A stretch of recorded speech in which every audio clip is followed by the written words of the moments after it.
Welcome to the Learning Pines YouTube. We hope this video helps. You're starting with power safety and the first connection. Confirm your MacBook Air M2 and the charger's rated wattage so the adapter matches required power delivery. Once done, inspect the USB-C cable ends and the laptop port for dust or damage. Clear debris gently to ensure a solid contact. Now plug the charger firmly into the wall outlet first, then insert the USB-C connector into your MacBook. This order reduces arcing and ensures the laptop negotiates power cleanly. Once the cable's connected, verify charging by checking the battery icon or control center status. You should see charging or the lightning symbol. Make sure optimized battery charging is enabled in system settings to slow chemical wear when you frequently keep it plugged in.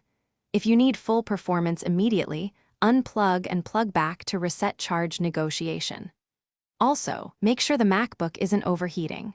Charging while the case is hot can trigger throttling or slow charge, so elevate or cool the device. To finish, save work, and if you're removing power for a long time, shut down or log out to avoid data loss. For safe unplugging, remove the connector from the MacBook first, then the wall plug. This keeps the adapter's electronics stable.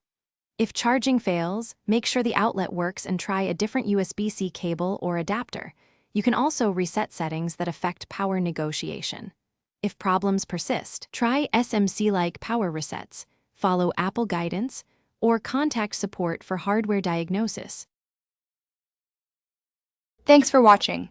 Consider subscribing if we helped you.